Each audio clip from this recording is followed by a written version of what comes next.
हाँ भाई, तो कल मैंने आप लोगों को एक होमवर्क दिया था, वो बहुत सारे बच्चों ने किया भी, चेक भी हो गया, उसको डिस्कशन करते हैं। बट हम हल्का सा अपनी कहानी को थोड़ा सा आगे लेके चलते हैं और फिर आज क्लास के आखिर में उसको डिस्कस कर लेते हैं। सही है? अच्छा, काइंडली रजिस्टर्ड ग्रुप ओपन करते हैं, ड्राफ्टिंग पोस्ट की पर चेक। अच्छा, मैं कर देता हूँ उसको। सही है? अच्छा भाई देखो, जिसने ड्राफ्टिंग जो है वो सब्सिक्वेंटली चेक किए नहीं, फॉर एग्जांपल वो पोस्ट का मकसद ही यही था कि जो बच्चा बाद में भी सॉल्व करके उसको लगाएगा वहाँ पे तो वो भी चेक हो जाएगा। तो आप ना फिर अभी मैं जब ग्रुप ओपन करूँगा ना तो उसमें मतलब फजूल की डिस्कशन नहीं किया करो, ताकि वो जो काम के मैसेजेस होते हैं, क्योंकि अब एडमिशन्स का नंबर कोई 1000 क्रॉस होगा फिर वो सारे इसी में लगे रहेंगे। तो प्लीज़ आप ज़रा उस पर एक डिकोरम मेंटेन रखना। काम की बात, सवाल तो समझ आता है, पर ये कि जो इधर उधर की बातें चल रही होती है ना, तफरी, उसको थोड़ा कंट्रोल करो, क्योंकि फिर मेन मैसेज बच्चा बोलता है भाई मुझे होमवर्क ही नहीं मिला। तो उसके लिए फिर हम देख रहे हैं कि हम अलग से टैब भी उसका बनाते हैं, वो भी वहाँ पे लगा देंगे। पर ये प्लीज़ ख्याल रखना है यार, रोज़ चेक होती है, ओके बिल्कुल, रोज़ चेक होके मिलती है, तो 5-5 लगाए में अब सोच रहे हैं कि एक और रख लें ताकि बाकी भी चेक हो जाएं। सही है? एनीवेज, अच्छा, हमने रिस्क असेसमेंट शुरू की हुई थी और हमने कहा था कि किसी भी इदारे का आप ऑडिट तब तक नहीं कर सकते जब तक आपको उस इदारे की समझ ना हो। अच्छा, आप जब इदारे को समझ जाते हैं, उसके एनवायरनमेंट को समझ जाते हैं, तो आपको ये समझ आने लगता है कि मसला कहाँ कहाँ हो सकता है। तो मल्टीपल सिनेरियोज हमने देखे, जिसमें हमने ये देखा, मैं खाली बोलूंगा क्विकली और आपने जवाब देना है क्विकली कि क्या मसला हो सकता है। एक एरिया है जहाँ पे फ्लड आया, क्या हो सकता है? आपने फिर भूल की, मैं कह रहा हूँ वहाँ पे उस कंपनी का कुछ है ही नहीं, तो कुछ भी नहीं होगा ना। तो पहले आप बोले सर बात पूरी करें, अपनी तरफ से अजम्पशन नहीं लेनी है। आपने बोला हाँ भाई ये जगह पे फ्लड आया, पर वहां पे उस कंपनी का वेयरहाउस मौजूद है, तो अब समझ आता है कि इन्वेंट्री की एनआरवी लॉस बुक नहीं हुई भी होगी। अच्छा, कल जो सवाल दिया था उसके अंदर आपने किसी ने नोट किया था कि आपके जो डेटर डेज हैं डिक्रीज हो रहे थे, तो क्या फिर भी क्या आपके रिसीवेबल का रिस्क था? वो एक अलग फैक्टर था। आपको पता लगा था कि आपका एक कस्टमर है जो बैंक करप्ट हो गया है, तो इवन दो मुझे पता है मेरी बाकी सारी रिकवरी अच्छी चल रही है, उसमें एक बंदा ऐसा बैठा हुआ है जिसके पैसे रिकवर नहीं होंगे, तो आप मुझे इस बात का जवाब दें, तो क्या डेटर डेज कम होना एक अच्छी बात थी? यस, क्योंकि मेरी रिकवरी पैटर्न अच्छे होते जा रहे हैं, उसमें मुझे अभी उसको सिर्फ देख के तो रिस्क नजर नहीं आता। पर हाँ, उसके अलावा एक मसला पता लगा, एनवायरनमेंट से न्यूज आ गई या मैंने बोर्ड ऑफ डायरेक्टर्स के मिनट्स देखे, उसमें लिखा हुआ था कि हमारा एक कस्टमर बैंक करप्ट हो चुका है। तो जब वो कस्टमर बैंक करप्ट हो चुका है, आपके दिमाग में एक चीज क्लिक होगी कि यार इसका बैलेंस तो रिसीवेबल में शामिल है, पर क्या वो रिसीवेबल में शामिल होना चाहिए या उसको प्रोवाइड होना चाहिए?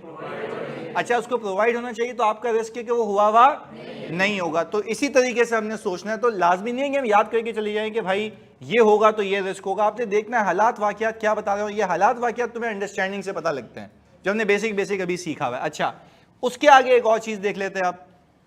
मैं ये कहता हूं कि एक कंपनी है जो एक्सपोर्ट करती है, यानी माल बेचती है पाकिस्तान के बाहर, तो मुझे आप एक बात बता दो, हम अगर पाकिस्तान में बैठे हुए तो हमारी पाकिस्तान में रहते हुए जो ऑल टुगेदर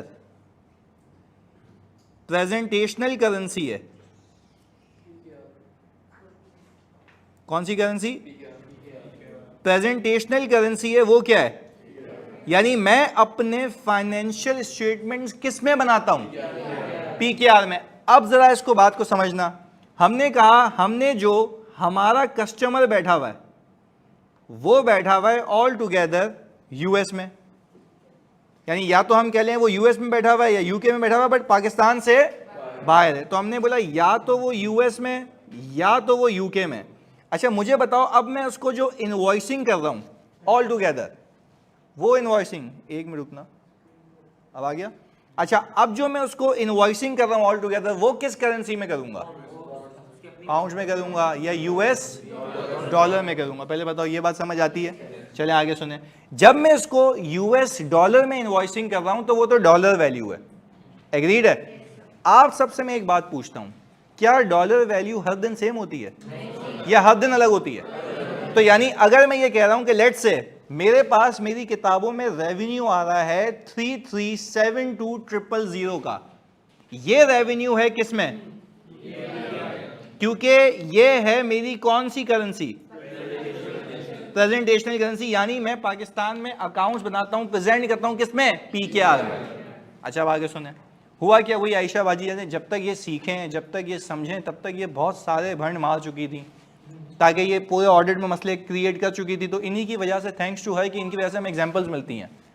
तो यहाँ पे हम बताते हैं, और कुछ एग्जांपल्स अभी आती जाती हैं, यानी कोई दुबई का क्लाइंट चल रहा होता है, कोई यूएस का चल रहा होता है, तो वहाँ पे मल्टीपल चीज़ें लोग कर रहे होते हैं। तो वो जो एरर्स होते हैं वो मैं सवाल में डाल के तुम तक पहुँचा देता हूँ कि तुम्हें पता लगे कि रिस्क असेसमेंट में क्या क्या चीज़ें कंसिडर करनी होती हैं। चलें खैर, जब ये ऑडिट करने गई ना, तो मैंने इनसे पूछा कि आपने इदारे की अंडरस्टैंडिंग ली? तो उसने कह दी जी सर, हमने अंडरस्टैंडिंग ली है कि ये इदारा जो है एक्सपोर्ट करता है। मैंने कहा बिल्कुल सही है। तो मैंने कहा आपने इसका ऑडिट कैसे किया? उसने बोला सर मैंने इनवॉइसेस उठाई और इनवॉइस आ रही थी डॉलर में। किस में? डॉलर में होगी ना, क्योंकि कस्टमर मेरा पाकिस्तान के बाहर, तो मैं उसको उसकी करेंसी में इनवॉइस करता हूँ। अच्छा सुनना, जब मैं उसको उसकी करेंसी में इनवॉइस करता हूँ तो मैं रिकॉर्ड भी डॉलर में करता हूँ? नहीं, पीकेआर में करता हूँ। यही तो सिखाया अभी। मैं इनवॉइसिंग कौन सी करेंसी में भी करूँ, रिकॉर्ड किस में करूंगा? पीकेआर में। अच्छा अब यूं करते हैं, यूं समझते हैं, क्या हम यूं कह सकते हैं अंग्रेजी में कि मेरी जो ट्रांजैक्शनल करेंसी है, जिसमें मैं ट्रांजैक्शन कर रहा हूं, वो यूएसडी है? ट्रांजैक्शनल करेंसी जिसमें मैं ट्रांजैक्शन कर रहा हूं, पर उसको रिकॉर्ड किस में करूंगा? पीकेआर में। यानी आप ये कहना चाह रहे हैं सर, जितनी कंपनी पाकिस्तान में ऑपरेट कर रही हैं, देयर इज अ पॉसिबिलिटी कि उनकी ट्रांजैक्शनल करेंसी अलग हो और प्रेजेंटेशनल करेंसी अलग हो। तो मुझे लगता है कि यहां पे एक आपका रिस्क है कि हो सकता है कि उसने, एक में सुनना, हो सकता है कि उसने उस डॉलर वैल्यू को पीकेआर में तमीज से सही वैल्यू पे कन्वर्ट ना किया हो। पहले बताओ यहां तक समझ आती है? अच्छा ये रिस्क मुझे क्या सही लग रहा है? बिल्कुल रिस्क है मेरा। अबे भाई अगर एक एंटिटी हजारों में ट्रांजैक्शन करती है, वो भी यूएस डॉलर में, तो लाइकलीहुड है ना, अगर फॉर एग्जांपल मैं तुम सबसे पूछता हूं कि अगर मैंने 2 जनवरी को सेल की है यूएस डॉलर में, कौन से, ये कौन सी करेंसी है? ट्रांजैक्शनल करेंसी है। तो मुझे सेल रिकॉर्ड करने के लिए जो रेट चाहिए वो 31 जनवरी का होगा या 2 जनवरी का? यानी हम ये देखेंगे 2 जनवरी को जब मैंने उसको सेल किए, उस दिन जो मैं सेल रिकॉर्ड करूंगा वो मैं करूंगा प्रेजेंटेशनल करेंसी में।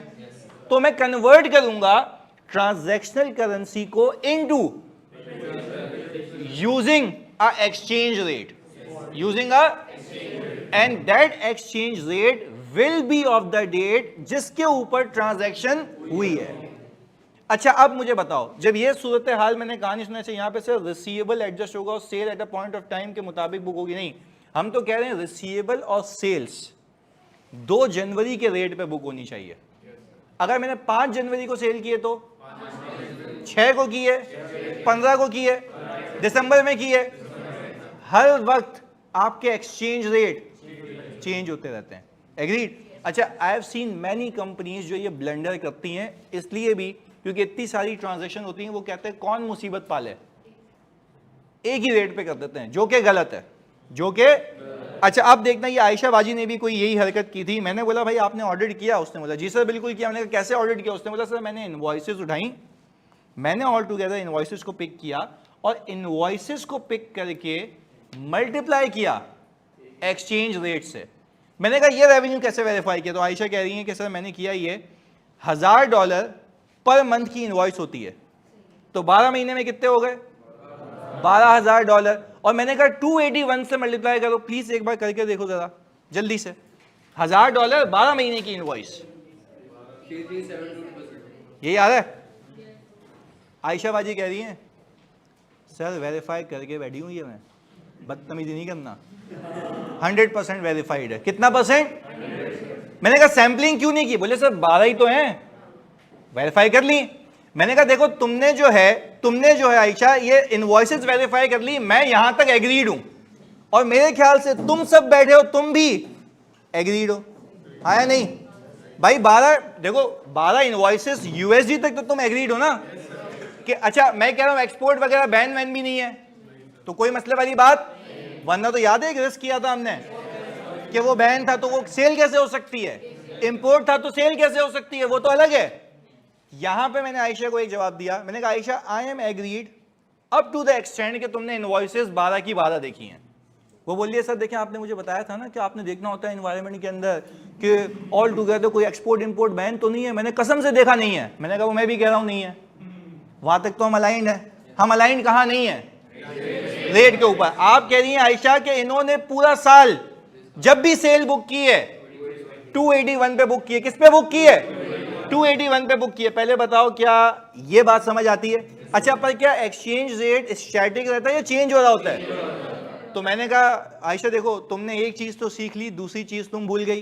बोलिए सर क्या? मैंने कहा जब भी तुम किसी ऐसी कंपनी का ऑडिट करो जो या तो इंपोर्ट में इन्वॉल्व हो या एक्सपोर्ट में इन्वॉल्व हो, उस कंपनी में हमेशा एक रिस्क रहेगा, risk of using incorrect exchange rate.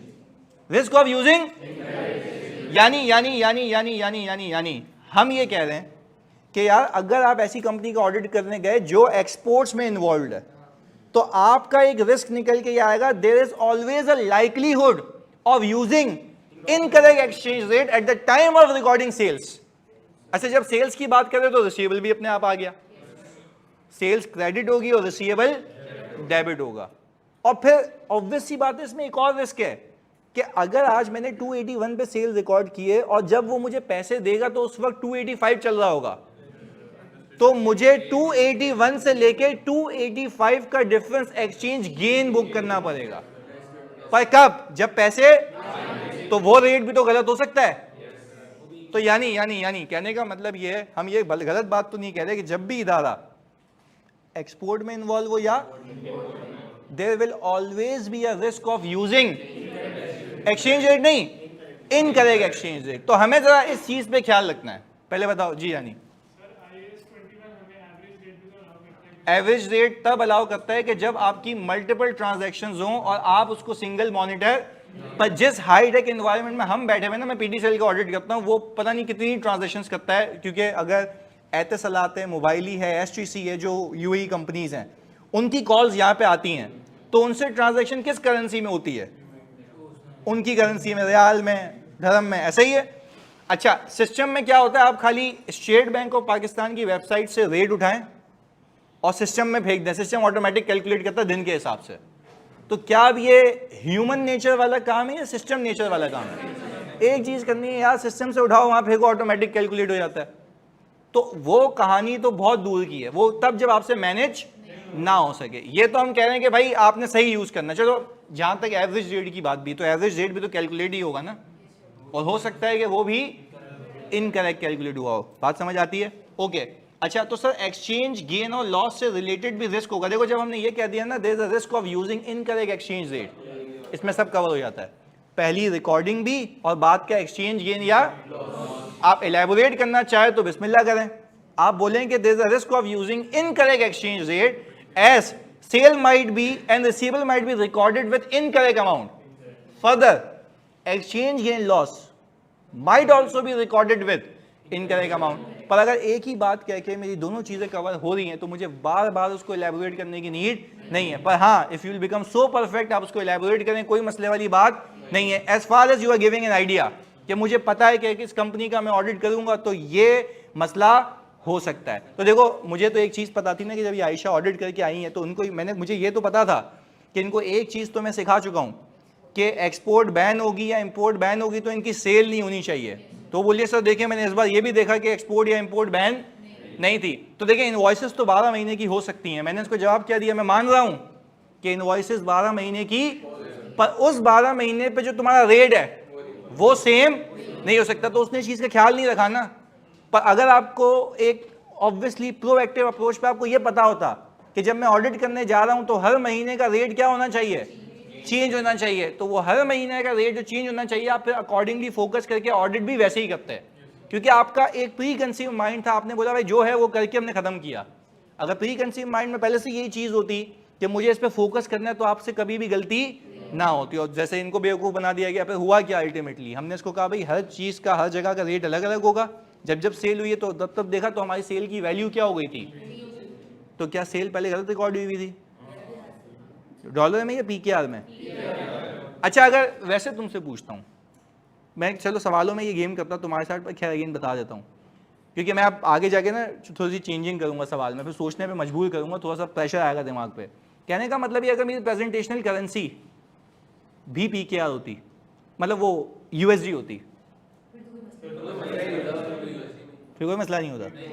तो रेट वेट का चक्कर नहीं है। यानी आप कह रहे हैं आप अकाउंट्स बनाते भी यूएसडी में और ट्रांजैक्शन भी, कोई टेंशन खत्म भाई, जाने भी डॉलर हैं, खत्म हो गई बात। ये पंगा कब आएगा?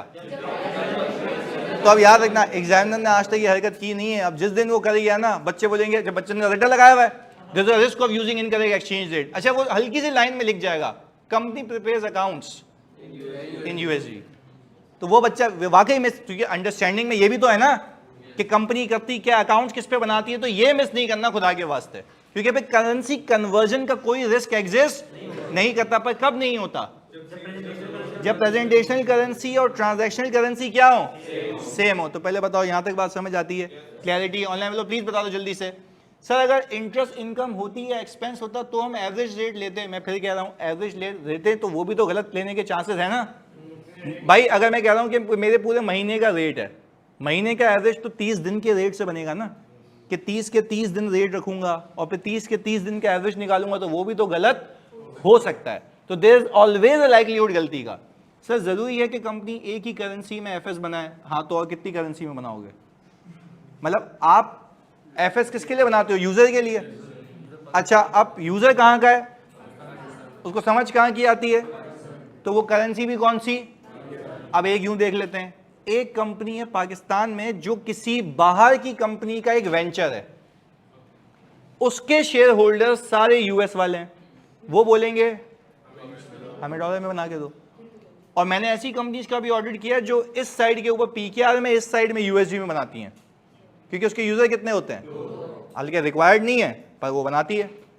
पर पीकेआर में बनाना मैंडेटरी है, क्योंकि वो कह रहा है भाई मेरी प्रेजेंटेशनल करेंसी ये है।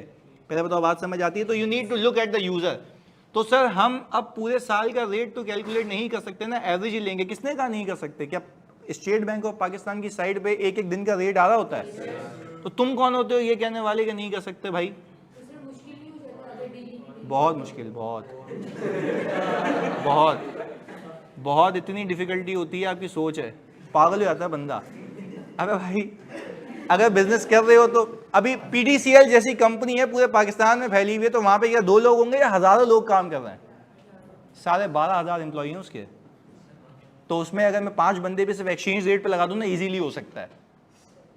तो मैं तो कह रहा हूं अभी तो ह्यूमन इंटरवेंशन तो वैसे ही खत्म हो गई है, अभी तो ऑटोमेटेड है। आप स्टेट बैंक ऑफ पाकिस्तान की वेबसाइट से ऑल टुगेदर रेट उठाएं, सिस्टम में फेंकें, वो हर दिन का ऑटोमेटिक कैलकुलेट कर लेगा। और आप क्या 100% चेक करेंगे या सैंपल पे? और इवन मैं अपनी आईटी टीम को लेके जाके उस सिस्टम की प्रोग्रामिंग भी चेक करा सकता हूं। सिर्फ ये देखना होगा फाइल जो स्टेट बैंक की साइट से निकाली थी क्या वो ऑथेंटिकेटेड थी, मेरा 100% वेरीफाई हो जाएगा। ऑडिट प्रोसीजर करना तो भी आगे सीखने हैं, पर ये हमें नहीं टेंशन होनी चाहिए। मुश्किल है, सही है, होना सही चाहिए, चाहे मुश्किल हो या ना हो। मुश्किल हो या ना हो, होना क्या चाहिए? सही होना चाहिए। तो हम भी उसकी बात कर रहे हैं कि अगर एक इदारा करता ही एक्सपोर्ट है तो वो तो हमेशा एक्सपोज रहेगा फॉरेन एक्सचेंज रिस्क के ऊपर। चलो I don't know you guys know this thing about और नॉट, बट एक हेजिंग का कॉन्सेप्ट होता है। हेजिंग का मतलब ये है कि आपने बैंक को बोला मैं ये रेट लॉक कर रहा हूं, अब ऊपर नीचे कोई भी होता रहा, मेरा से कोई गर्ज, तो ये 281 समझ आता, तो ये 281 समझ आता। आपने क्या किया, आपने बोला ना मेरा अपसाइड ये ना आएगा ना लॉस आएगा, बैंक से मैंने फ्यूचर रेट पे ट्रेड कर लिया, अब यही रहेगा पूरे साल। एग्रीड है? तो ये पूरे साल यही रहेगा, तो आप फिर उसी रेट पे करेंगे, फिर कोई रिस्क नहीं होगा, तो वो रिस्क एलिमिनेट हो जाएगा। फिर होता क्या है, अगर एक्सचेंज रेट ऊपर होगा ना तो बैंक आपको बोलेगा डॉलर मुझे लाके दे, तू 281 पे ले ले, बाकी ऊपर गेन हुआ तो वो मेरा है। हमें कितने मिलेंगे? पर वो तो तब होगा ना जब वो सवाल में लिख के दे कि भाई वो हेजिंग हुई हुई है, ये सारी चीजें। आप किस पे लॉक हो गए? 281 पे। अब लेट्स से आपको डॉलर आए, आप बैंक के पास जाओगे ना, आप बोलोगे भाई इसके पीकेआर करके दे, आपको कितने मिलेंगे? अच्छा अगर डॉलर चल रहा है 289, नहीं, हमें कितना मिलेगा, तो बाकी फायदा किसका है, उसका क्यों है, उसने हेज किया ना, अब वो उसका फायदा है, वो तो बैंक तो सट्टा इस पे ही खेलता है। अच्छा, अगर फॉर एग्जाम्पल अगर रेट चल रहा होता 275, अब नुकसान किसका, आप कितने पे लॉक हैं, बात समझ आ रही है, तो आपका ना फायदा होता है, इसको कहते हैं हेजिंग। पर ये एग्जामिनर यहां तक जाएगा नहीं, मैं वैसे तुम्हें बता रहा हूं कि तुम्हें सोचने का तरीका दे रहा हूं कि हाँ भाई सिंपल रखो ना यार, if entity is involve in import और export there will always be a risk of using for the purpose of calculating sales और पर्पस ऑफ कैलकुलेटिंग इन्वेंट्री। अच्छा, जब मंगवाओगे तो इन्वेंट्री है, बेचोगे तो सेल है। हाँ जानी, हवाले पे मतलब अच्छा, ये कह रहा है कि एक बंदा पैसे लेके जा रहा है और हैंड टू हैंड चीजें मूव कर रहा है, पर वो तो नहीं, हुंडी का तो कॉन्सेप्ट है, पर वो डॉलर लाएगा कहां से हुंडी के लिए, वो भी तो खरीदेगा ना, तो हुंडी के लिए पैसे तो आएंगे ना, तो मुझे तो ये पता है ना ट्रांजैक्शन इस दिन पे हो रही है, तो हुंडी के ऊपर तुम्हें क्या लगता है कमीशन तो फिर भी देना होता है। ये मुझसे बेहतर कौन जाता है ट्रैवलर से पहले, मैं तो खुद लेके जाता हूँ डॉलर जेब में। हाँ जी, नहीं, वी आर नॉट, एक मिनट, we are not talking about the tax, we are talking about the exchange rate. देखो तुम दो चीजों को मिक्स कर रहे हो, यहां पे मैंने टैक्स की बात ही नहीं की है, यहां पे किसकी बात कर रहा हूं, तो चाहे कोई बंदा ला के दे या बैंक से लेके आओ, रेट तो वही होगा ना जो उस वक्त क्या है प्रिवेलेंट है। तो हमारा वो ये कहना चाह रहे थे कि भाई अगर बैंकिंग चैनल से ना जाऊं, मैं किसी बंदे को जहाज में जा रहा हूं, बोलूं ये डॉलर उसको पहुंचा दियो, या वो वहां से डॉलर यहां पहुंचा दे, डॉलर जो तुम्हारे पास आएंगे जिस दिन के आएंगे तुम तो रेट वही यूज करोगे ना, सिर्फ बचत किसकी हो रही है, टैक्स की। यहां पे हमारा टैक्स मैटर अभी नहीं है, हमारा मैटर क्या है, एक्सचेंज रेट, क्या कौन सा यूज करना है, किस दिन का यूज करना है, क्लियर है। चलें, नहीं तो अभी फिर गलत बात, अगर एक कंपनी एक्सेस में अपने पास डॉलर संभाल के रखती है, वो तो उसके कैश एंड बैंक बैलेंस में आ रहे होंगे, सेल का उससे कोई ताल्लुक ही नहीं है।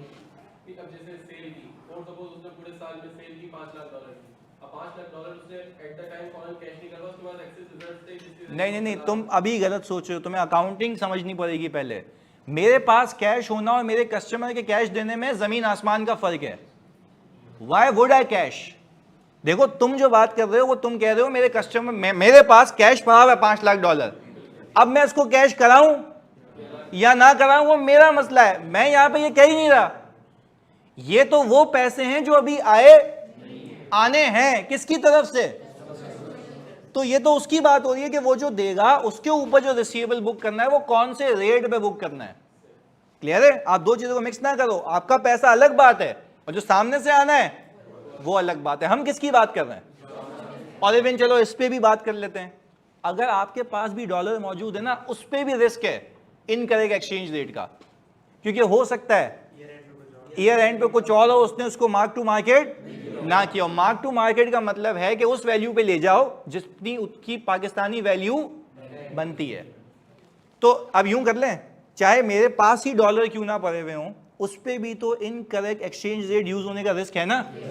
फॉर एग्जांपल मैंने पिछले साल 281 पे रखा हुआ था, अभी चल रहा है 265 या 250, तो ये तो नुकसान हो गया।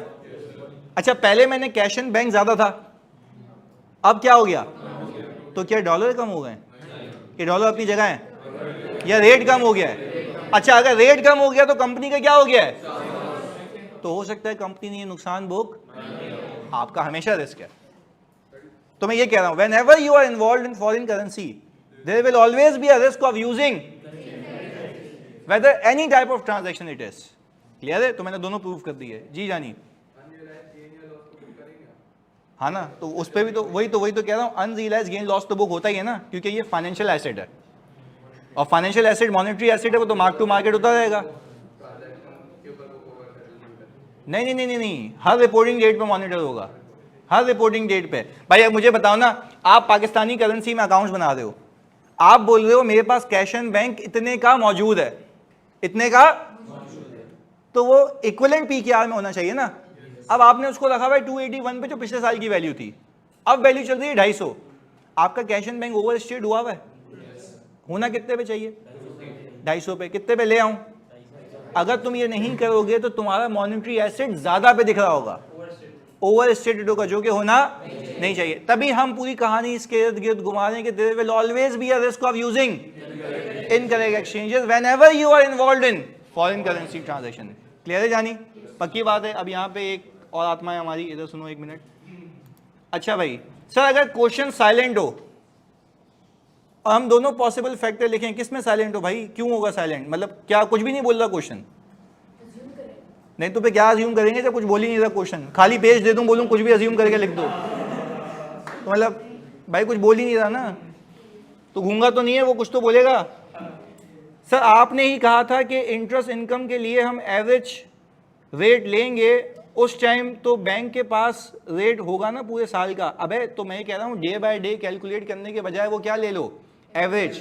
वो तो स्टैंडर्ड अलाउ करता है चर्सी, वो उसने भी तो पूछा अभी, तो मैंने उसको क्या कहा, वो एवरेज निकालने के लिए भी कैलकुलेशन तो करनी पड़ेगी। क्या वो कैलकुलेशन गलत हो सकती है? हम तो ये कह रहे हैं कि चाहे एवरेज हो वो भी गलत हो सकता है, चाहे एक्चुअल हो वो भी गलत हो सकता है। तो हम ये कह नहीं रहे कि वाकई गलत होगा, हो सकता है, ये कह रहे हैं। शेरियार भाई क्लियर है? चलें जी, हाँ जी पूछें। फॉरेन रिजर्व पड़े हुए डॉलर के या डॉलर पड़े हुए? चलो भाई एक सवाल आया मार्केट में कि सर हमारे पास बहुत सारे डॉलर पड़े हुए कंपनी में, कितने? अमाउंट तो बता। $5,000। गरीब है हम, आगे चलो। कैश एंड बैंक के नाम से आ रहा होगा कि कैश बैलेंस या बैंक में डॉलर पड़े हुए व्हाटसोएवर, बैंक में रखे हुए होंगे। तो बैंक में आप फॉरेन करेंसी अकाउंट भी खुलवा सकते हो, ये आपको पता है? नहीं पता? नहीं हर बैंक में होता है, एचबीएल में नहीं होता मेरा, तो बाकी बैंक गरीब है, मतलब ऐसे कैसे? हर बैंक में होता है, हर बैंक में होता है। फॉरेन करेंसी अकाउंट आप खुलवा सकते हो। अच्छा फॉरेन करेंसी अकाउंट में पाकिस्तानी करेंसी पड़ी होगी? फॉरेन करेंसी होगी। अच्छा वो फॉरेन करेंसी अकाउंट जो आपका पाकिस्तान में खुला हुआ है, वो आपके बुक्स ऑफ अकाउंट में किस करेंसी पे होगा? उसको ट्रांसलेट करोगे? अच्छा तो जब पीकेआर के तौर पे वो रिप्रेजेंट हो रहा है तो फिर डिस्क्लोजर में बताई नहीं कि हमारे पास? हाँ डिस्क्लोजर में बताते हैं कि फॉरेन करेंसी अकाउंट में इतना पड़ा हुआ है पीकेआर टर्म्स में, और नॉर्मल अकाउंट में इतना पड़ा हुआ है पीकेआर ओनली टर्म्स में। तो इसमें क्या मसला है? हम तो बात ये कर रहे हैं कि ट्रांसलेट करना है, और ट्रांसलेट सही वैल्यू पे नहीं हुआ होगा, बस कहानी यहाँ घूम रही है। एक में सवाल आया वही वापस का, मतलब सर फॉरेन करेंसी फैक्टर और हेजिंग फैक्टर के बारे में ना बोला हो तो हम फैक्टर के बारे में भूल जाएंगे। बिल्कुल भाई, वो बोल रहा है ना फॉरेन करेंसी सवाल में है ना हेजिंग की बात की हुई है, वो तो वो बोल रहा है कि भाई क्या हम फॉरेन करेंसी का जिक्र करेंगे सवाल में? क्यों? आप कंपनी करती ही नहीं, यानी फॉर एग्जांपल ये तो वही बात हो गई, तुम्हें मैं अगर ऑडिट पे ले जाऊं अपने साथ समीउल्लाह भाई, तो आप क्लाइंट के पास गए, आप बोल रहे हो कि या तूने वो एक्सचेंज रेट गलत यूज़ किया हुआ है, तो क्लाइंट कह रहा है कि किस बात पे? भाई हम तो कोई फॉरेन करेंसी ट्रांजैक्शन करते ही नहीं है। नहीं मैं अज्यूम कर रहा हूँ, गलत है, तुमने गलत किया हुआ है। बोला भाई करते ही नहीं है, नहीं बोला मुझे रिस्क है। अगर जब एक चीज़ है ही नहीं तो उसका लिखना भी नहीं है, तो ना वो कंपनी में एग्जिस्ट करता है ना वो सवाल में एग्जिस्ट करता है। आपने दोनों बातें नहीं करनी। अब फॉर एग्जांपल एक कंपनी है वो एक्सपोर्ट करती ही नहीं है और एक्सपोर्ट बैन है, आप जाके बोल रहे हो there is a risk of overstatement of revenue, why? Export ban है। अबे तो बोलेगा बेवकूफ़ मैं करता ही नहीं हूँ। नहीं फिर भी रिस्क है, क्लास में पढ़ा था, सही है। तो ऐसा नहीं है जी। तो वापस आ जाना। मैं कह रही है एग्जाम में क्वेश्चन दिया हुआ है, वो तो कराऊंगा ना, तो ये तो इससे तो बाहर आ जाऊंगी। आयशा थैंक यू, इधर Ayesha thanks to you for giving me so much examples and they are giving me so much examples. बोलो बोलो। हाँ जी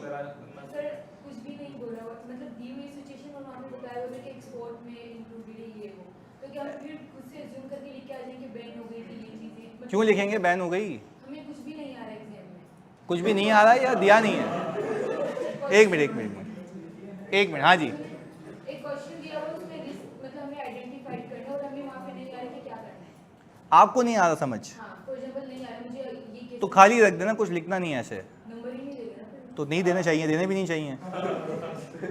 देखो अगर आपको नहीं आ रहा ना, देखो मुझसे पढ़ा है तो आ रहा होगा, ऐसा नहीं है, ऐसा नहीं है, ये राइट आ रहा होगा, ऐसा नहीं है, मार्क्स आएंगे मतलब खुद से assume करके कोई situation खुद से- नहीं, और मैं तो दुआ करूंगा आपके मार्क्स भी नहीं आए, 50 नंबर प्लस मार्क्स नहीं आते, सही है। तो we will not be talking about anything कि आप ये कहेंगे, ये मतलब ये गलत बातें हम नहीं करते क्लास में कि मुझे कुछ नहीं आ रहा होगा, आ रहा होगा, मैं हूँ यहाँ पे, जब तक मैं जिंदा हूँ आ रहा होगा जी। सवाल सुने, बैंक में जो क्या होती है, सवाल सुने जानिए, देखो सबका सवाल इंपॉर्टेंट है जैसा भी हो, सुनो बैंक में यूएसडी पड़े हुए हैं तो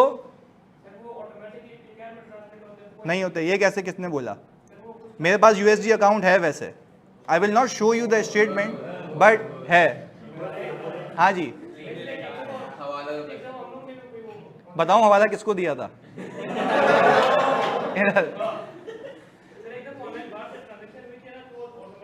नहीं, आप देखो दो अलग बातें कर रहे हो, जो आपकी बाहर से ट्रांजैक्शन, सुनना देखो भाई मजे की बात है, जो आपकी बाहर से ट्रांजैक्शन हुई है ना जानी, देखो सवाल ये था जानी, वो पूछ रहे कि सर वो तो ऑटोमेटिक कन्वर्टर, ऐसा नहीं है, अगर मैं बाहर से रेमिट करता हूं ना अपनी वालदा के अकाउंट में, वो आते पीकेआर अकाउंट में, वो कन्वर्ट होके आते हैं, that does not mean that you are maintaining a USD account, वो उस वक्त हो गया पीकेआर में हो गया, बात समझ आ रही है। तो फिर यहां पे जब अगर मेरी वालदा अगर बुक्स ऑफ अकाउंट्स बना रही होंगी तो उनको ये देखना होगा कि जब आकाश ने मुझे पैसे भेजे तो उस दिन का एक्सचेंज रेट तो उस पर रिकॉर्ड होना चाहिए। हम इसको भी यही कह रहे हैं कि कस्टमर जो बाहर से पैसे भेजेगा तो वो जब मैं सेल रिकॉर्ड करूंगा वो कौन से रेट पे होगी, जिस दिन सेल हुई है, पैसे भेजेगा वो तो रियलाइज होंगे, वो तो रिसीवेबल क्रेडिट होगा, बैंक डेबिट होगा, और बाकी एक्सचेंज गेन लॉस आएगा, तब भी रेट काम आएगा, ऐसा ही है ना। तो हम ये कह रहे हैं, क्लियर है जी।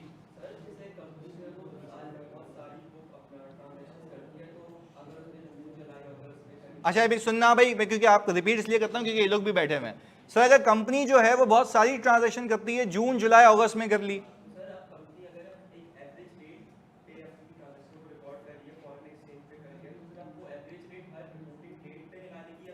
हर मंथ का निकालेगी, हर मंथ के एंड पे निकालेगी, क्योंकि अगर देखो IAS 21 मैं आपको क्लियर कर देता हूँ ना, क्योंकि मैं पढ़ाता हूँ ना, फाइनल भी ये भी IAS 21 ये कहता है कि you can use average rate but there should not be a difference, significant difference between average and the actual. तो सिग्निफिकेंट डिफरेंस कब नहीं होता, जब मंथ ऑन मंथ लेके चल रहे होते हो।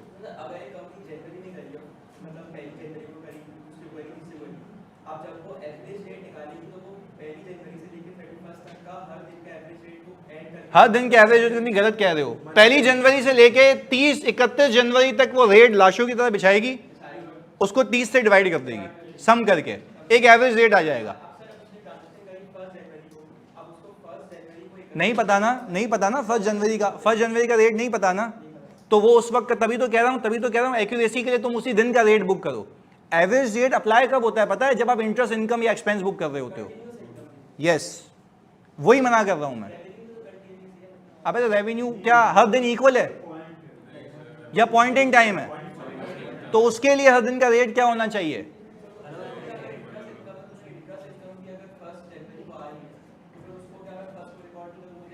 आप डॉलर में रिकॉर्ड करें, आप पूरे महीने की एक साथ रिकॉर्ड कर लें। अच्छा चलो तुम्हारी बात से बात निकालते हैं, तुम रिपोर्टिंग डेली करते हो, फिर तो क्वार्टर तक तुम्हारे पास रेट्स आ जाएंगे, तो बुक कर लेना, यही होता है। मैं आपको ये कह रहा हूँ प्रैक्टिकल लाइफ में मैं हूं ना, मुझे पता है हर दिन का एक्चुअल बुक हो रहा होता है।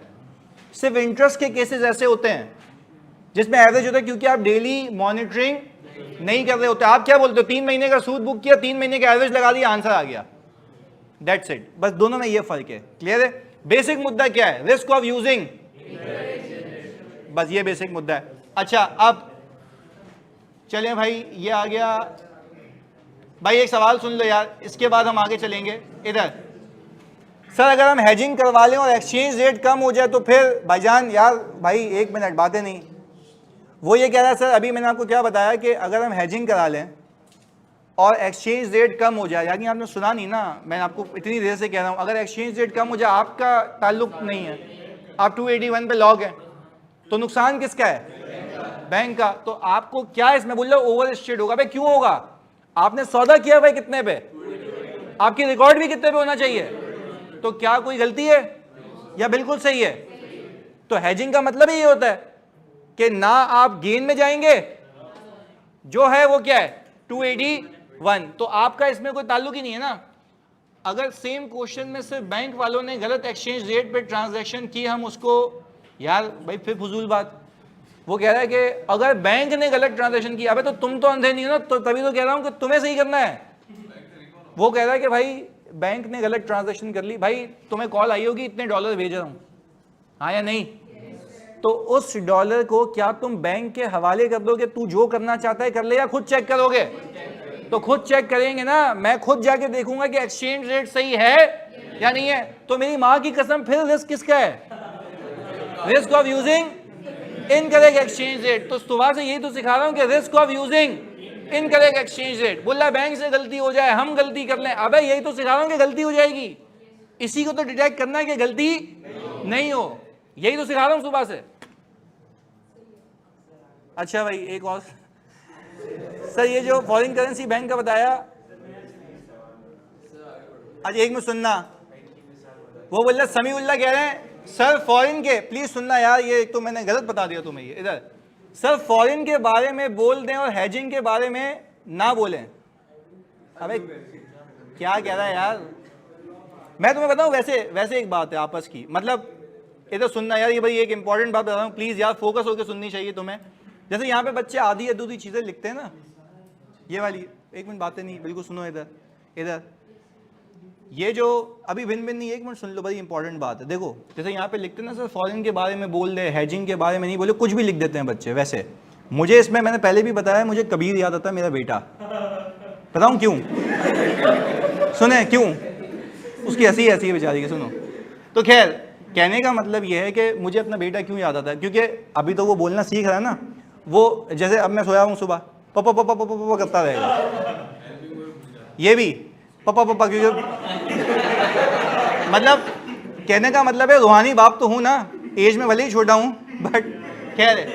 तो कहने का मतलब है आप कुछ भी कह लो, मुझे समझ आता है, सही है, मैं फील करता हूं इस बात को कि आपकी तकलीफ किया, तो इसलिए मैं सुन के एंटरटेन भी करता हूं। तो कुछ भी लिख के फेंक देते हैं, पापा पापा पता है क्या चल रहा है। तो खैर भाई थोड़ा सुन तो लो, क्या रहा हूँ, सुबह से आया हूँ, कह रहा हूँ कि रिस्क ऑफ यूजिंग इनकरेक्ट, फिर बोल रहा है आप ये कोई डाल देगा, सुनो इधर। अब कहने का मतलब ये है कि फिर ये सीन, मैं बोल रहा हूँ गलती हो जाएगी, फिर बोल रहा है वो ये बैंक ने गलत बुक किया होगा। भाई मैं कह रहा हूँ बैंक गलत बुक करे, तुम गलत बुक करो, रिस्क यही है कि गलत बुक हो सकता है, और हम भी चेक करेंगे कि गलत हुआ हुआ है या नहीं हुआ हुआ। पहले बता दो भाई, क्या ये बात समझ आती है? अच्छा भाई अब ये आखिरी सवाल है, फिर हम आगे जाएंगे, इसके बाद मुझे लगता है कि इधर सर आपने हर लेक्चर में बताया कि बच्चों के आंसर चेक होके मिल रहे हैं, व्हाट्सएप ग्रुप तो बंद है। अच्छा भाई फेसबुक पे आता है, और व्हाट्सएप ग्रुप इसलिए बंद किया हुआ है क्योंकि अगर व्हाट्सएप ग्रुप पे डालेंगे भी तो कहीं ऊपर निकल जाएगा, वो कभी भी चेक नहीं होगा। तो प्लीज आप उसको ऑल टुगेदर उस फेसबुक के जो पोस्ट होती है उसके नीचे पोस्ट करें, और हमारे जो 4-5 टीएज हैं मैं उनके एक साथ नंबर वापस भेज देता हूं, उसमें से सबको एक साथ भेज दो, कोई ना कोई एक वक्त पे चेक। मैंने क्यों रखे 5 ये भी सुन लो, उसकी लॉजिक के पीछे, हर किसी का टाइम जोन अलग है, यानी एक अगर फर्म वाला है तो एक फर्म वाला नहीं है, तो कब कोई फ्री होगा तो वो चेक कर लेगा। और ये तुम बेफिक्र रहो, I will show you the screenshot as well. मैं एक एक का मॉनिटर कर रहा हूं कि भाई ये क्यों नहीं चेक हुआ, मैं स्क्रीनशॉट भेजता हूं, भाई ये करो अभी। और इवन वो ये भी पूछते हैं कि सर इसको चेकिंग करने का तरीका है या नहीं है, उसके बेंचमार्क सवाल के सोल्यूशन भी बने हुए होते हैं।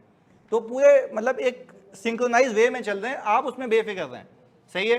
चलिए जी सर आज तो पास पेपर नहीं करना था बेटा, करना था, मेरी किस्मत ऐसी है कि हम जरा यहाँ पे फंस गए इसमें।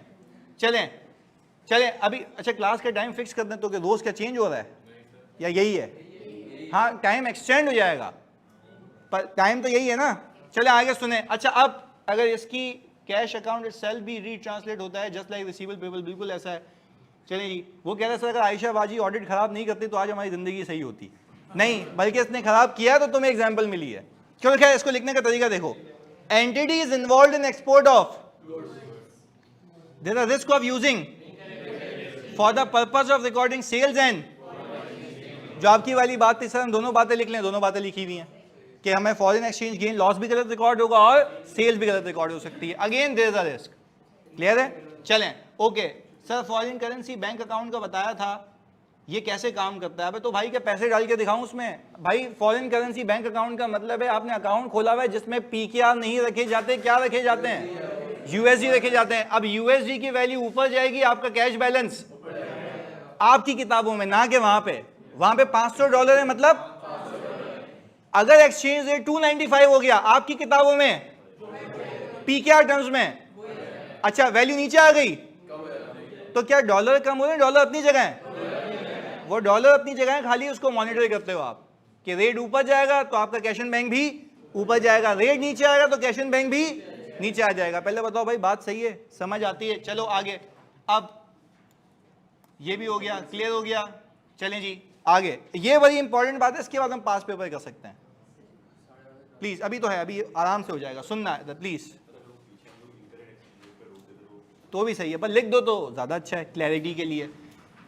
चलें अभी वो कर लेते हैं, ईमान वो कर लेते हैं इधर। अच्छा भाई अब प्लीज सुनना क्योंकि ये बहुत आसान है, बहुत आसान है, इजीली हो जाएगा। प्लीज फोकस होकर देखना, मुझे पता था ये तुम तफरीह करोगे क्लास में, इसलिए मैं पूरा लिख के लेके आ गया हूँ, लिखने का भी टाइम नहीं है।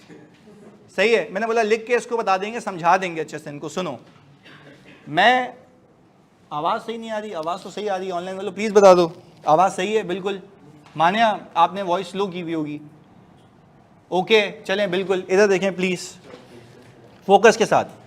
मैं वैसे ही अज्यूम कर रहा हूँ कि या तो मैं एक सॉफ्टवेयर डेवलपर कंपनी हूँ या तो मैं एक फार्मास्यूटिकल कंपनी हूँ, दोनों में से एक ही एग्जाम्पल लेके चल रहे हैं। पहले ये आ रही फार्मास्यूटिकल की आ रही है। आप मुझे सिर्फ एक बात समझाओ क्योंकि बड़ी अहम है।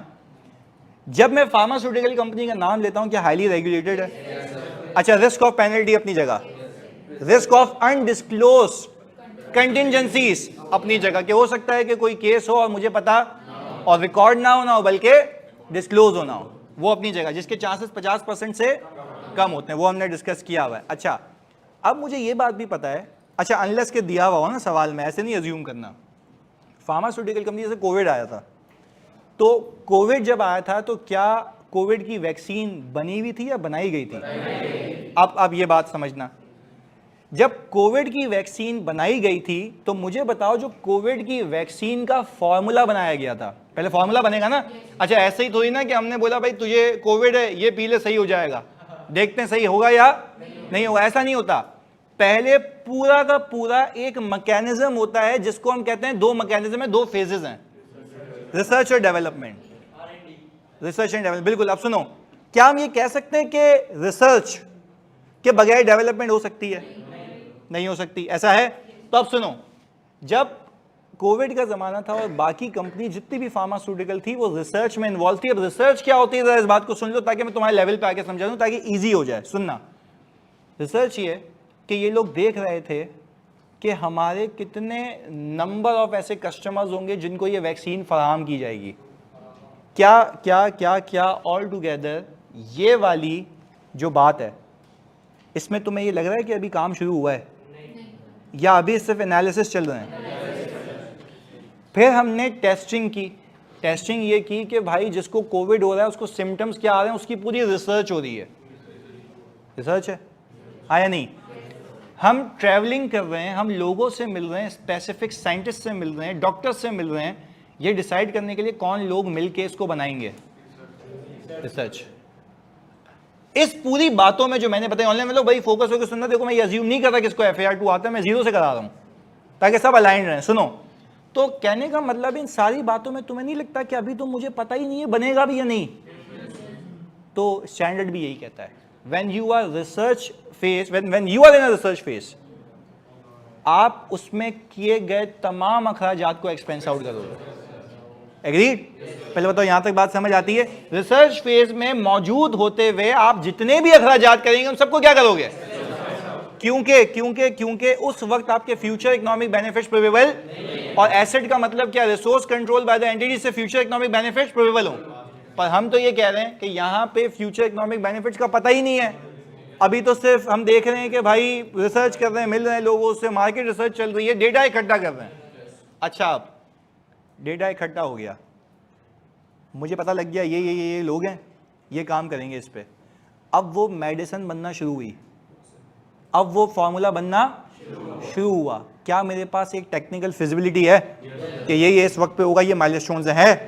अच्छा, क्या मेरी इंटेंशन भी है करना है? अच्छा, क्या ये जो चीज़ मैं बना रहा हूँ क्या मार्केट में बिकेगी? तो क्या इससे फ्यूचर इकोनॉमिक बेनिफिट प्रोबेबल है और कॉस्ट कैन बी? वो ये कहता है टेक्निकल फिजिबिलिटी का मतलब ये है कि आपके पास पूरा प्लान हो, कौन बनाएगा, किस वक्त होगा, क्या चाहिए होगा, वो सारी चीजें जो पहले अभी क्लियर नहीं थी। अच्छा, जब when I started developing the formula of the medicine, वो मेरे लिए एक इंटेंजिबल है। अच्छा, क्योंकि उसकी फिजिकल सब्सटेंस, फॉर्मूला तो एक फॉर्मूला है ना, तो वो आपका एसेट तो है क्योंकि उससे आपको बेनिफिट मिलेगा, पर उसकी कोई फिजिकल सब्सटेंस।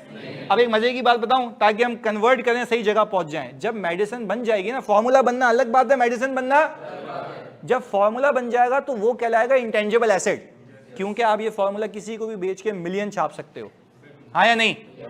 तो उस पर जितने भी अखराजात होंगे फॉर्मूला बनने पे, नॉट मेडिसिन, क्या बनने पे, वो फॉर्मूला पे जितने भी खर्चे होंगे एक्सपेंस आउट करोगे, कैपिटलाइज। अच्छा, पीपी में रखोगे इंटेंजिबल में, क्योंकि उसकी फिजिकल सब्सटेंस नहीं है। हाँ, अब जब आपने वाकई में वैक्सीन बनाई, मेडिसिन बनाना शुरू की, वो मेडिसिन इन्वेंट्री में जाएगी। वो मेडिसिन कहां जाएगी? वही ना, कॉस्ट ऑफ गुड्स सोल्ड में जाएगी फिर। पर वो कब होगा? जब ऑल टुगेदर आप ये कहेंगे कि जब वो बनना शुरू हो चुकी है। तो दो चीजों में फर्क सिखाया, रिसर्च और डेवलपमेंट। अब सिंपल बात करते हैं, पहले बताओ ऑनलाइन वालों, यहां तक बात समझ आती है? जल्दी से बता दो। और ये भी फर्क बताया कि फॉर्मूला का होना अलग बात है, मेडिसिन का होना, जब मेडिसिन एक्चुअल में बनना शुरू होगी वो कहां जाएगी? और जाहिर सी बात है, मेरा नॉर्मल कोर्स ऑफ बिजनेस है तो जाएगी भी वहां, पर I can not develop the inventory if I don't know how to make it. और हाउ टू मेक इट के लिए क्या चाहिए? फॉर्मूला। और फॉर्मूला से पहले क्या होगी? रिसर्च। वेरी, तो जल्दी जल्दी बता दो, रिसर्च कहां जाएगी? अच्छा, और जो डेवलपमेंट फेज में खर्चे होंगे पर वो क्या होंगे? सब्जेक्ट टू डेवलपमेंट में ये कंडीशंस पूरी होनी चाहिए, फिजिबिलिटी होनी चाहिए, इंटेंशन होनी चाहिए, एबिलिटी होनी चाहिए, और रिसोर्सेज मतलब पैसे, लोग वगैरह सब अवेलेबल होने चाहिए। मैं बताऊं ये क्यों कंडीशंस हैं, सिर्फ तुम लोगों की नॉलेज के लिए। अगर ये रिसोर्सेज वगैरह अवेलेबल नहीं हुए आगे जाके तो ये वैसे ही इंपेयर हो जाएगा, तो जितने भी खर्चे हैं ये किसी काम के नहीं होंगे। तो पहले बताओ ये कंडीशंस का मतलब समझ आता है कि क्यों स्टैंडर्ड ने कहा कि टोबी ड्रामा नहीं करना। ऐसे तो कोई भी कंपनी उठे बोले मैंने डेवलपमेंट की हुई है, आप बोलेंगे रिसर्च को अलग करो, डेवलपमेंट को, और डेवलपमेंट में भी कैपिटलाइजेशन तब अलाउड है जब ये कंडीशंस प्लान होना चाहिए, मेरी नीयत होनी चाहिए, और कंप्लीट करने के बाद खरीदने वाला भी होना चाहिए। मुझे तुम एक बात बताओ, कंप्लीट होने के बाद अगर खरीदने वाला नहीं है तो क्या फ्यूचर इकोनॉमिक बेनिफिट्स हैं? तो बना भी लोगे तो बेच, उसकी वैल्यू क्या होगी?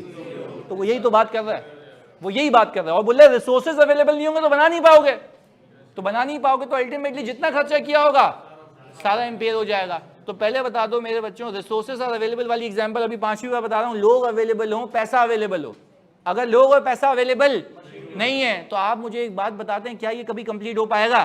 तो आपने जितना भी खर्चा किया है ऑल टुगेदर वो क्या हो जाएगा? एक्सपेंस आउट, वेस्ट हो जाएगा, इंपेयर हो जाएगा। तभी वो कह रहा है आपको मैं अलाउ तब करूंगा कैपिटलाइज करना जब आप ये सारी की सारी कंडीशन पूरी करेंगे। तो वापस से आपने रिसर्च की,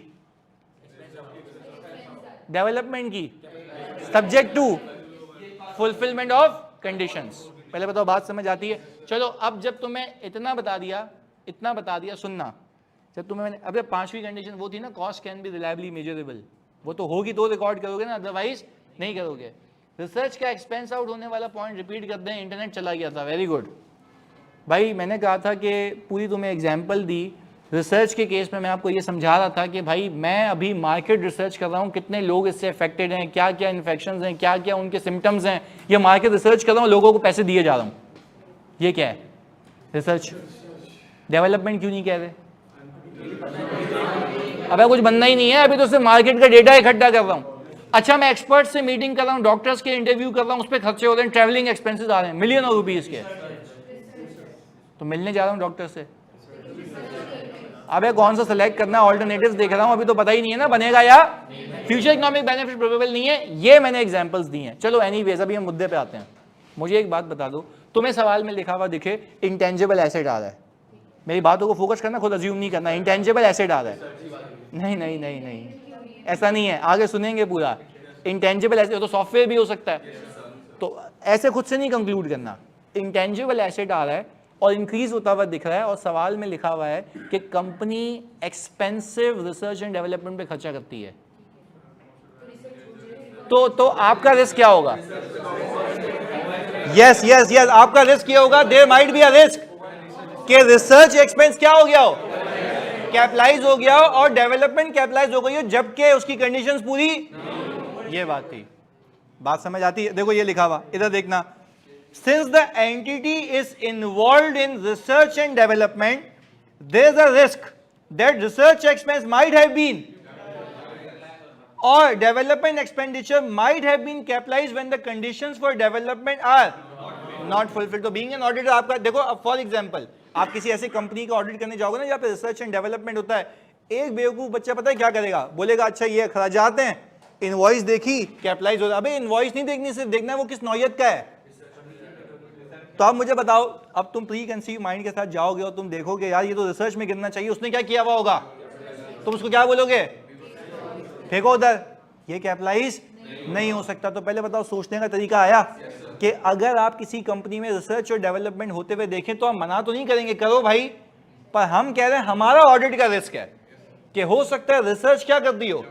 अच्छा, रिसर्च कैपिटलाइज करने से उसको फायदा है, प्रॉफिट क्या होगा, इंक्रीज हो जाएगा। और फिर एक बेवकूफ बोलेगा सर टैक्स बचाने के लिए करे, नहीं, तो हमने कहा था कि अगर टैक्स बचाने के लिए करेगा 30% का टैक्स बचाने के लिए 70% की इनकम वो कभी भी फोरगो नहीं करेगा। तो पहले बता दो भाई, ये बात समझ आती है ऑनलाइन को, जल्दी से, क्लैरिटी से, जल्दी। हाँ जी, नहीं तो हम तो अभी स्पेसिफिक बात करेंगे ना कि हम कह रहे हैं रिसर्च क्या हो गया होगा, कैपिटलाइज। तो ओवर स्टेट अंडर स्टेट की बात नहीं होगी, सिर्फ ये करेंगे। चलो अभी भी 1 मिनट बाकी है क्लास में, इधर सुनना, हिलना नहीं, 1 मिनट। तो देखो ये स्प्रिंग 2020 हमने कोई बुक रीडिंग की है? नहीं की है। नॉलेज ली है? सिर्फ वो समझा हुआ है। इधर सुनो, खाली मैं रीड कर रहा हूं, बीच में नहीं बोलना, बीच में नहीं बोलना। मैं फिर रिक्वेस्ट कर रहा हूं, बीच में नहीं बोलना। सुकून से ब्रेनस्टॉर्मिंग करो, लिख के आना, डिस्कस करेंगे। जो होमवर्क दिया है वो भी और ये भी, दोनों डिस्कस करेंगे। प्लीज यार, मुझे ये है कि मैं इस पे एफर्ट इसलिए मारता हूं क्योंकि मुझे कॉन्फिडेंस देना होता है कि भाई you can write it without even looking at the book. अभी प्लीज इसको देखो फौरन से, फिर मैं बुक से भी लिंक करूंगा बाद में। इधर देखना प्लीज।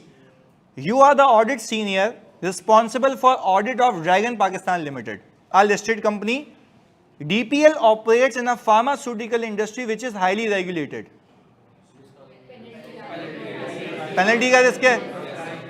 चलें, आप मुझसे बेहतर जानते हैं लिखना कैसे, इसको हमने वो सीखा हुआ है। सही है, आगे।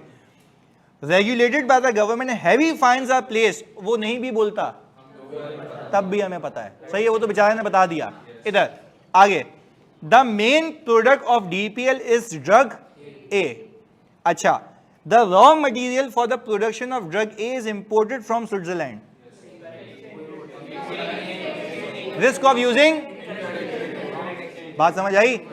ऐसे पिक होता है, सीधा सीधा हिसाब किताब है। आगे सुनो, देखो अब ये क्यों पता लग रहा है, क्योंकि तुमने इदारे को समझा हुआ है, इस इदारे में ये हो रहा है, ये हो रहा है, ये मसले हो सकते हैं। तो जो जो मसले हैं उसको वेरीफाई कर लो, आपका रिस्क क्या हो जाएगा, कम हो जाएगा। आगे सुनो, drug A has been underperforming for a number of years and is currently sold at lower margins and RV loss. खुद पे हो रहा है, समझ आ रहा है? आगे सुनो, last year a competitor introduced a much improved version of drug. ये तो भाई सोने पे सुहागा, ओवर स्टेटमेंट ऑफ सेल्स का मसला हो सकता है। वेरी गुड यार। आगे, considering the tough competition, all the companies in the pharmaceutical industry including DPL have to continuously carry out research expense. क्या हो गया होगा, इसको मैं पोस्ट करूंगा, लिख के आना। देखते हैं आउट ऑफ 8 कितने मिलते हैं, 8 ही मिलते हैं, इसमें कोई भी चीज मिस। भाई थोड़ा समझ आता है? ऐसा आता है पास पेपर। इससे आगे मैं कराऊंगा, इससे आगे मैं कराऊंगा जो मेरे सवाल होंगे। क्लियर है? चलो मिलते हैं अगली क्लास में। चलें, ओके, अल्लाह हाफिज। चीजें पिक हो रही हैं, चलें जी, थैंक यू, अल्लाह हाफिज।